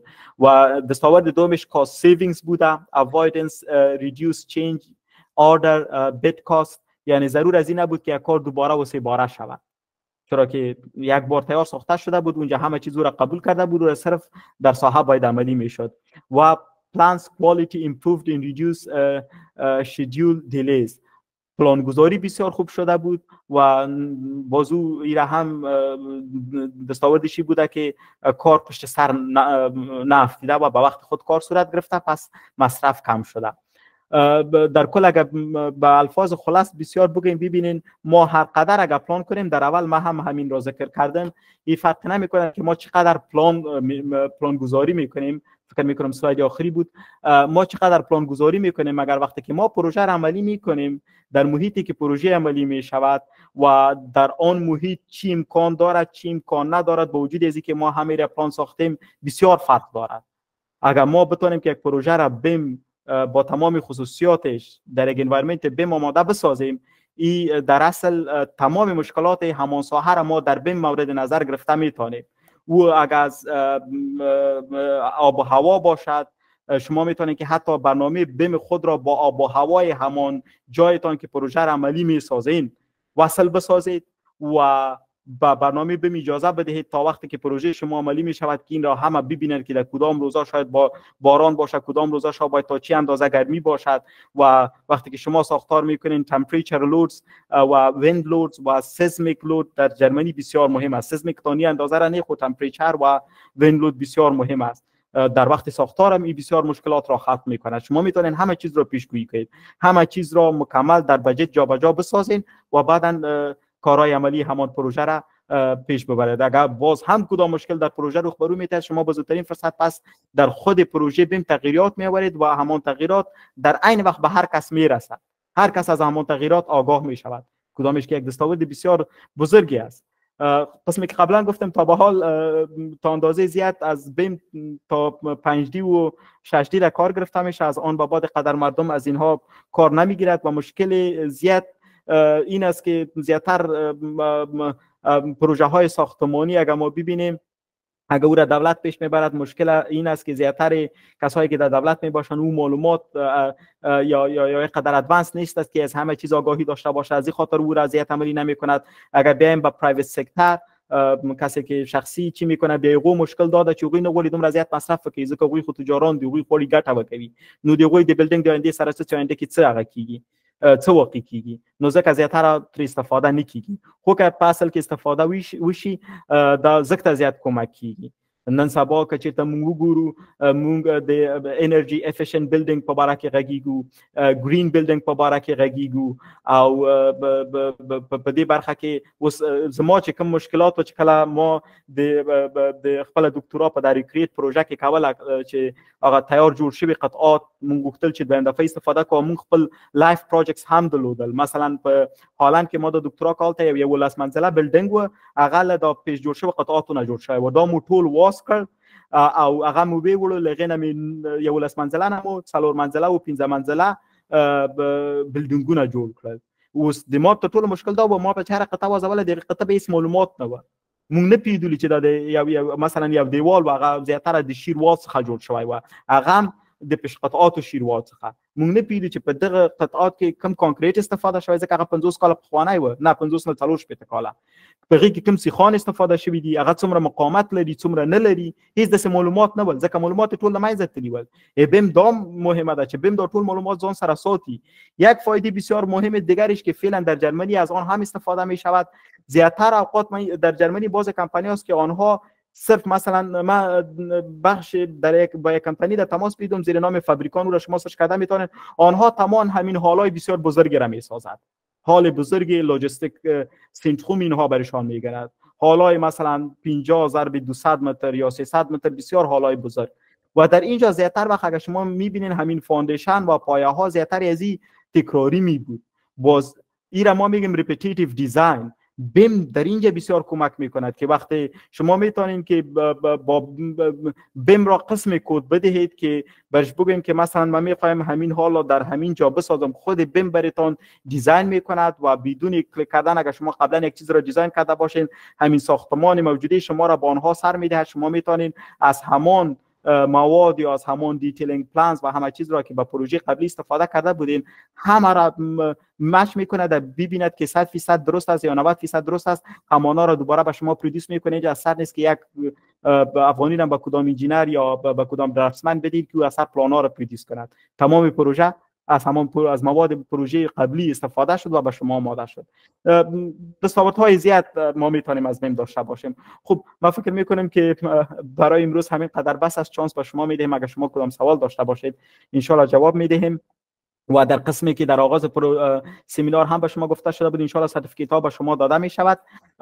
در بخش سرتیفیکیت ها عموما ما در گروپ با بارها شما خواستیم که شما کوشش کنید که انجینر صاحبای مختلف را در کمیونیتی ما داخل بسازید، چرا که ارمان ما بسیار بزرگ است. آغاز این سمینار اولی بود، ما همین حال هم با انجینر صاحبای مختلف در تماس هستیم که در بخش آبهای افغانستان، مدیریت آبهای افغانستان و در بخش بریجز دیزاین و ان شاء الله خود من چون استراکچر دیزاین هستم در بخش باز تاپیک های تکنیکی هم ان شاء الله سمینارها به شما دایر خواهد شد و صروف کوتاه مدت را هم ان شاء الله دایر می‌سازیم. دیگه در کل حضور همین است. هر چقدر که شما می توانید لطفاً اعضا را در گروپ لینک های گروپ ها با شما شریک می‌سازید، ان شاء الله اعضا را اینجا اضافه بسازید که ما بتونیم به سمینارهای بعدی دوستای زیادی را با خود داشته باشیم. و من یقین دارم که انجینر صاحبای فوق العاده در افغانستان هم هستند، ان شاء الله از آنها هم خواهان هستیم که همین قسم سمینارهای مهم را با ما شریک بسازد. در بالای سمینارهای خود ما مخکیم تاسو معلومات درکړو چې ان شاء الله دا چې څنګه تاسو وشئ کولای ریسرچ پیپر د خپل د ماسترۍ لپاره د دکتورا لپاره نوشته کړئ او څنګه غو ته اپلای وکوي. په دې برخه کې شخصا زه خپل ان شاء الله تاسو ته بدري سمینارونه وړاندې کوم شم. یو دا چې څنګه پنتونونو ته اپلای وکړو په دې برخه کې، او بل دا چې څنګه یو ریسرچ پیپر نوشته کو. هغه ریسرچ پیپر هم بیا په دوه رقم وي، یا دا چې خپل تاسو یو آرټیکل پابلش کوي په یو خاصه موضوع کې، یا دا چې تاسو وړي ماستری او خپل دکتورا ته ریسرچ پروپوزال بیا ورته وین کیږي، هغه ته اپلای وکوي. هغه څنګه نوشته کیږي، کوم مسائل نن سبا ډیر مهم دي، دې پروان به ان شاء الله مختلف سمینارونه ولرو. نور زم دلته بس کوم، تاسو کچې ته پوښتنه لرئ خپل لاسونه پورته کړئ.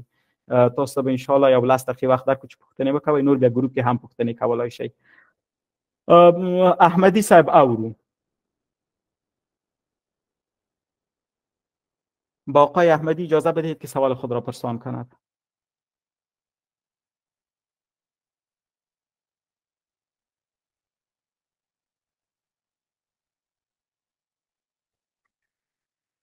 احمدی صاحب آقای احمدی مایک شما باز است، میتونه سوالتون رو بپرسین. بله سلام علیکم. وعلیکم سلام السلام. خدمت تمام صدای ما رو میشنوید؟ بله بله صدای شما را با خود داریم. استاد محترم، ما خب سمینار شما نتیجه گرفتیم که بین کس بودن میتونم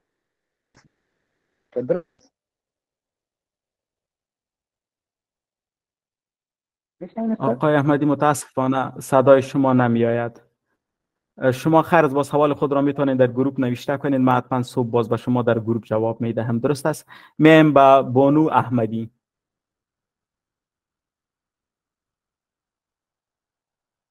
با بانو احمدی اجازه بدهید که سوال خود را پرسان کند. اگر آقای احمدی اجازه دارد که در چت سوال خود را پرسان کند هم میتواند. بانو احمدی شما بفرمایید.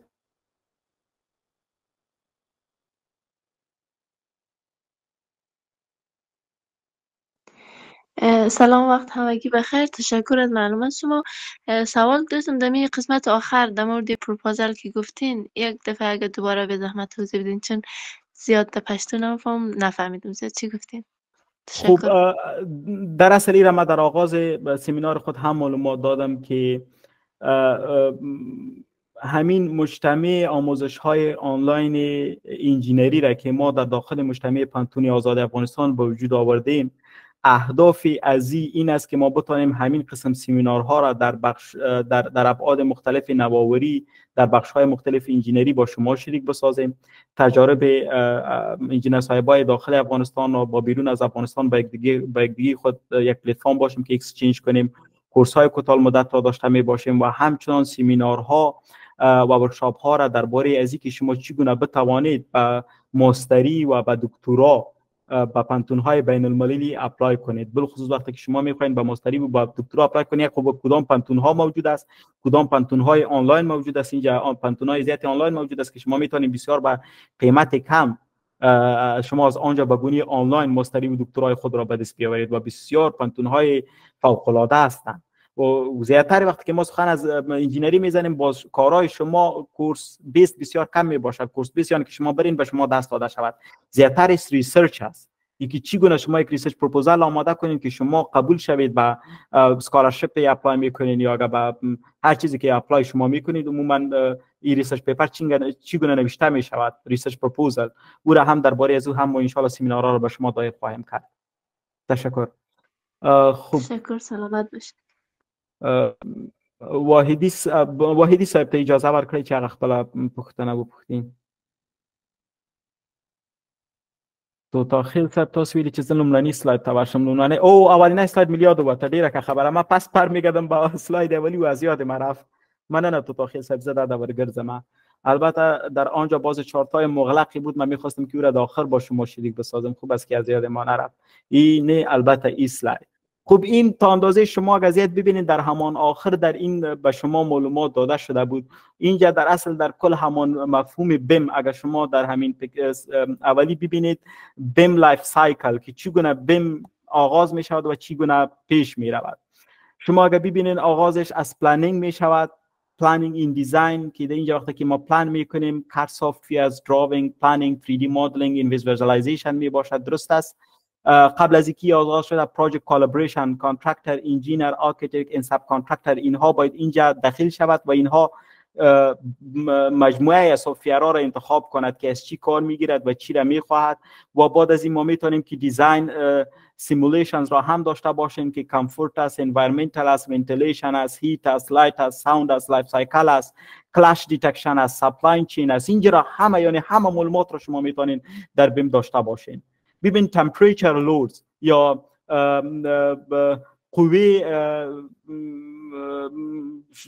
قوه تمپریچر بهش میگه، هر چیزی که میگن هم یک چیز بسیار مهم است.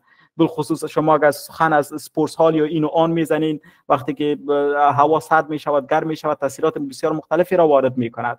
نه تنها درباره اسپورتس ها، درباره هر چیز. این را همه چیز شما میتونید در بخش دیزاین با بیم خود داشته باشیم. شما میتونید اسپسیفیکیشن رو اضافه کنین که کدام اندازه مواد است و چی است و بزرگ است و چی خرد است. پروکیورمنت، کدام مواد چی وقت خریداری شود. ببینید من نمیفهمم چقدر شما یقین شاید باز انجینر صاحبا اینجا مختلف موجود باشد که آنها کار کردن. وقتی که ما در پروژه خود کار میکردیم، در پروژه ریکرییت براتون میگم که هدف این پروژه این بود و این است که آنها از ساختمان هایی که 60 سال یا 70 سال قبل ساخته شده بود، اینها میخواست که در آنجا که کدام قطعات پیش ساخته شده است همان را از یکدیگه خود جدا ساخته دوباره استفاده کند. مگر این سخن ساده ای نیست. اینجا برای ما بسیار مهم بود که ما بفهمیم که همین کار را مردم چرا انجام بده، چرا جدید را آماده نمیکنند. ما باید به مردم نشان بدهیم که این کار نه تنهایی که environment friendly است، یعنی به محیط مفاد میرساند، بلکه وقت، پیسه و انرژی شما را هم چی میکند، کم میسازد و زیاد کم نه بلکه بسیار زیاد کم میسازد. به خاطر از این بسیار مهم است که شما اگر در بیم استفاده میکنین این همه چیزها را باید در نظر بگیرید. مثلا شما یک ساختمان 70 منزله، 80 منزله یا 30 منزله یا 20 منزله را شما میسازید، کدام مواد همین ساختمان چی وقت به جا برسد؟ آیا شما جا دارین که همین مواد ساختمانی را در آنجا با خود محفوظ نگاه کنین یا ندارید؟ جا داشتن یک مسئله بسیار بزرگی است که شما از پروژه ساختمانی را عملی میکنین. بیم اینجا هم بسیار مفید واقع میشه. بیم به گونه اتومات، کسی که به شما مواد را سپلای میکنن با آنها تاریخ ها اتومات چاپ میکنن، میدهد که همین تاریخ همین قدر مواد در اینجا کار است. اگر کسی در بیم تغییرات بیاورد بازو تمام ترمین، ما برش ترمین میگیم در ژرمنی، افهم میخوایم همان ددلاین همگیش باز تغییر میخوره. دیگه فواید بسیار زیاد را داره. من نمیتونم، من قبلا گفتم که تمام فواید و هم فوایدش ان شاء الله باز در یک پرزنتیشن بعدی به شما ذکر میکنیم. امروز صرف اینترودکشن بود، مگر خوب است که به این اسلاید باز هم ما بمدیم. اپریشن مینتیننس هم بسیار مهم است. وقتی که ساختمان آماده شد، ختم شد، حال مردم در زندگی میکنه است یا دکان است یا کدام فابریکه است، در آنجا هم بسیار مهم است که شما همان ساختار را زیر مطالعه داشته باشین که اگر در کدام جای خرابی می شود، گارانتی از او چی است و چی نیست، همگی را شما زیر نظر میگیرید. همین قسم اگر تصویر بعدی را ببینید، این هم تا اندازه زیاد درباره انوایرمنت بیم است که شما کدام چیزا را در بیم با خود داشته میشانید و کدام چیزا در بیم مهم است. یعنی بیم از 3D مدلینگ بسیار فرق دارد، زمین و آسمان فرق دارد. بیم تمام مشخصات یک پروژه را شما میتونید در بیم با خود داشته باشین و او در هر قدمش به شما بسیار زیاد فایده میکند، هم از نظر قیمت، هم از نظر وقت و هم از نظر عمر همان بلند منزلی را باز متعلق به شما داره که شما کدام اهداف را به بیم میدهید. نظر به کدام اهداف شما میخواین که پروژه خود را در بیم دیولپ کنید، هدف شما چی است؟ مثلا در ژرمنی اگر وقتی که کدام پروژه حکومتی باشه، آنها زیاد اولویت به محیط میدهد، درست است؟ اگر کدام تجار باشه او بازیت اهمیت به وقت و به پول خود میدهد. دیگه بسیار مهم است که شما ببینید که چی است و چی نیست. خوب دکتر صاحب، قسمی که از گفت 6 های شما ما دانستیم که بیم مجموعه از سافت‌ور هاست. نه خیر، بیم مجموعه سافت‌ور ها نیست، بیم متدولوژی است که در آن متدولوژی که شما چگونه استفاده میکنین یک بخش در سافت‌ور عملی میشود. مگر بدون سافت‌ور هم تئوری و کارهای و پلان‌های زیاد موجود است که باید همه‌اش جمع شود. این متدولوژی سیستمی از سافت‌ورها نیست. هر سافت‌ور میتونید شما در این استفاده کنید. چگونه؟ خوب آیا تعداد این سافت‌ورها که در بیم استفاده میکنید محدود است یا خیر؟ نه، بسیار زیاد است. سافت‌ورهای تجارتی بسیار زیاد آماده شده و این تعلق به شما داره. من قبلا گفتم که ببینید بیم رو تا کدام جای شما استفاده میکنید. آیا تنها 3D را میخواهید؟ آیا تنها بور فوردی میسازیم، قیمت هم داخل میسازیم، وقت هم داخل میسازیم، پلان هم داخل میسازیم، بخش دیزاینینگ را هم داخل میسازیم؟ چی میخواهید؟ بخش انوایرمنت را هم داخل میسازیم؟ اون تعلق به شما داره که انوایرمنت بیم را شما چگونه آماده میکنید. تشکر دکتر صاحب، امیدوار هستم در آینده در بخش‌های مختلف ان شاء الله. ممنون شما. درباره نوشته مقاله ضرورت داریم که چرا ان شاء الله حتما دکتر صاحب سمینارهایتان عالی بوده، اگر میشه و چند سمینار دیگه هم حتما سمینارهای خوب درست است. اگر سوال دارین سوال نوشته کنین دیگه. اینجا اگر دوستا مصلح صاحب خپل لاس پورته کړی، مصلح صاحب تاسو خپل سوال کولای شئ شریک کړئ.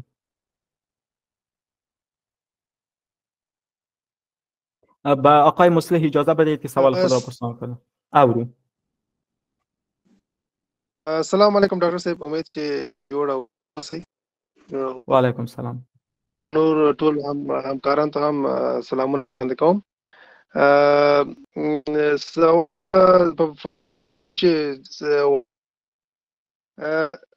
آیا ما میتونیم که در پروگرام که شما چیز کردین، سمینار دادین، معلومات دقیق ندارم ولی ما در بخشای 3D GIS و چوکات آشنایی دارم و کارم کردیم. داره که امی سه پروگرامی که ما جدا کار میکنم دمی بیم کار شد که ما جایز من نقشه بکشم و در چیز کنم یا بعض موارد جایز ضرورت دارم باز برم جدا تمام از ما در سافت این پروگرامی که هست انجام داده میتونم. سوال شما بسیار دقیق است. متدولوژی است، بیم کدام پر برنامه نیست. درست است، شما میتونید که جایز هم معلومات جایز که چیزی در جایز شده باشه او را هم درش داخل بسازید. شما میتونید که موادی که در اتوکاد دارین او را هم داخل بسازید پلان‌ها را. این قسمی که ما سیستم مجموعه از سافت‌ویر هاست و خود بیم که باز کدام جای این همه معلومات رو شما جمع آوری کرده میتونید. آنجا با سافت‌ویرهای بسیار مختلف موجوده است. بیم ویژن است، باز سافت‌ویرهای زیادی است. ما صرف بیم ویژن را میشناسیم.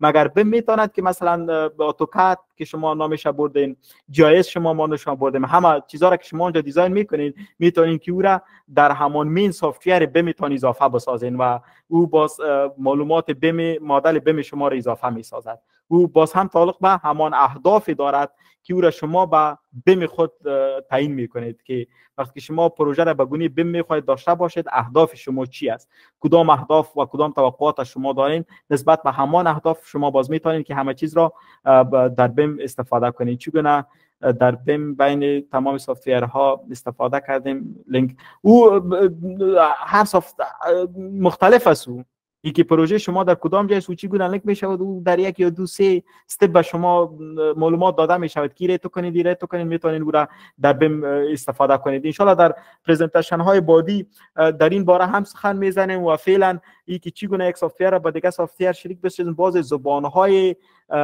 اینترفیسز موجود است که او کدینگ نیست، او اینترفیسز است. در آنجا شما بسیار با آسانی میتونید که باز سافت‌ویرها را به یکدیگر خود ربط بدهید و عموما همین سافت‌ویرها که از خاطری که سافت‌ویرهای ساختمانی یا قسمی شده که زیاتر سافت‌ویرها هر کمپانی که او را پرودوس میکنه کوشش میکنه که او سافت‌ویرها بسیار با سادگی راپورایش و مواد زیاترش باز همین کدهای یا IFCE یا هر چیز که باشه شما میتونید اگر خود پروژه نباشه همان کدایش در همان می سافت‌ویر جابجا میکنید نسبت به گایدلاین سافت‌ویر بازو به شما وانمود میشود که همین معلومات رو شما استفاده کردین و اضافه شده یا اضافه نشده. خوبی چیزی است که باز این را عملی آغاز میکنیم و ما فکر نکنیم که فعلا ما چیزی را داشته باشیم. ما کوشش خواهد کنم که اگر کدام پروژه به گونه عملی پیدا کنیم که او در بیم آماده شده باشه تا اندازه زیاد ما به پروژه های 3D دسترسی دارم. اگر چیزی بود حتما در یکی از سمینارها با شما ان شاء الله تعالی شریک میسازیم. خوب دوستان عزیز، اینجا وقت نماز شام هم است. در کل قسمی که در نوشته براتون وعده داده بودیم که سرتیفیکیت به شما داده میشد، یک فکرتان باشد که ما مجتمع پنتونی آزاد افغانستان از 2 سال بعد این طرف اگر شما یقین کنین مرا خداوند گناهکار نسازد همین سمینار شاید کدام سمینار 150مین یک 200مین ما نمیفهمیم کدام نمبر سمینار است که از آغاز کارهای مجتمع پنتونی آزاد افغانستان تا امروز را الحمدلله همه سمینارهای ما 100% رایگان باشد و را دایر میکنیم. همه ما زحمت میکشیم و وقتی که دوستای ما از ما خواهان سرتیفیکیت می باشد دو شرط را میگذاریم.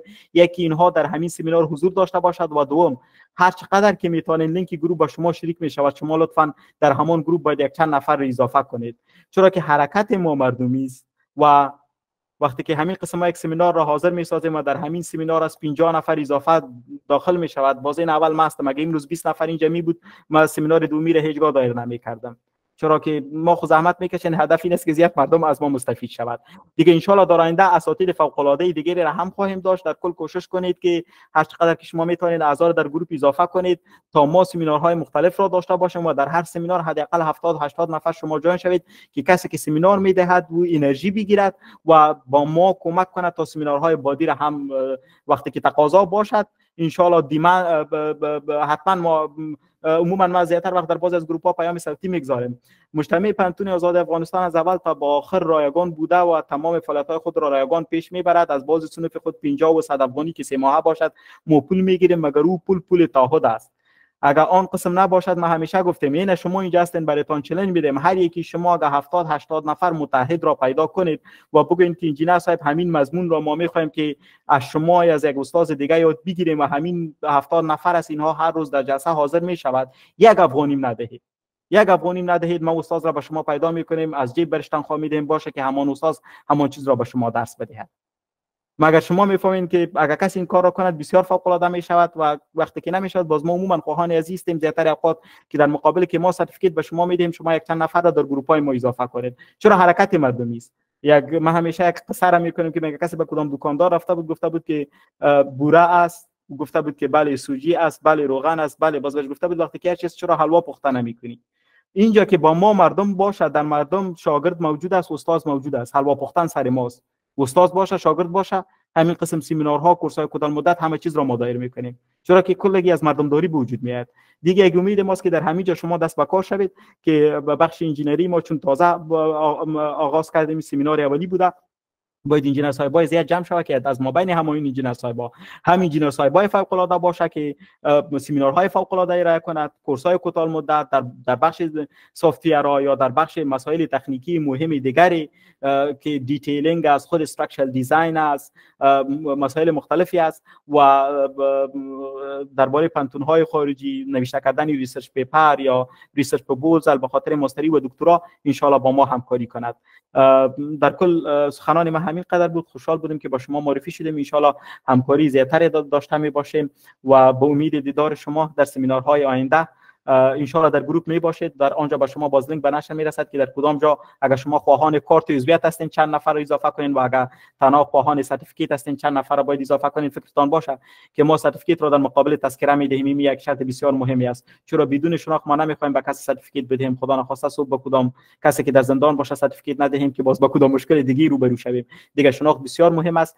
دوستا حتما مسیج استاندارد براتون میگذرد، با آنان باشید و ان شاء الله تعالی ما زیاد کوشش میکنیم که در 15 یا در روز آینده یک سمینار دومی را براتون دایر کنیم. شاید پول بگذاریم پرسان کنیم که در کدام بخش شما خواهان سمینار هستین، در همان بخش باز ما ان شاء الله کوشش میکنیم که اساتید مختلف را پیدا کنیم. تشکر از همه و شب خوب داشته باشید. خداحافظ. از جناب محترم حمیدالله افغان عمیق‌ترین مراتب سپاس و قدردانی خود را ابراز می‌کنیم. وبینار امشب با موضوع بیم با توجه به تخصص و تجربه گسترده شما یکی از مفیدترین و آموزنده ترین برنامه ها بود. بیان روشن، تحلیل های دقیق و مثال های علمی شما مفاهیم پیچیده را برای همه اشتراک کنندگان به خوبی قابل درک ساخت. این وبینار نه تنها یک تجربه تعلیمی بود، بلکه دیدگاه های جدید در عرصه مدیریت، پروژه و استفاده از تکنولوژی های مدرن برای ما گشود. امیدواریم که این برنامه تاثیر عمیقی بر دانش و مهارت‌های شما عزیزان داشته باشد و بتوانید از مطالب آن در پروژه‌های خود استفاده کنید. با امید این که از این وبینار بهره برداری عالی داشته باشید، از همه شما عزیزان که با حضور فعال خود باعث ارتقای کیفیت این برنامه شدید صمیمانه تشکر می‌کنم. مشتاقانه منتظر هستیم تا در برنامه‌های آینده نیز شما را در کنار خود داشته باشیم. تا برنامه‌های بعدی موفق و پیروز باشید. خداوند یار و نگهدار شما. شبتان خوش.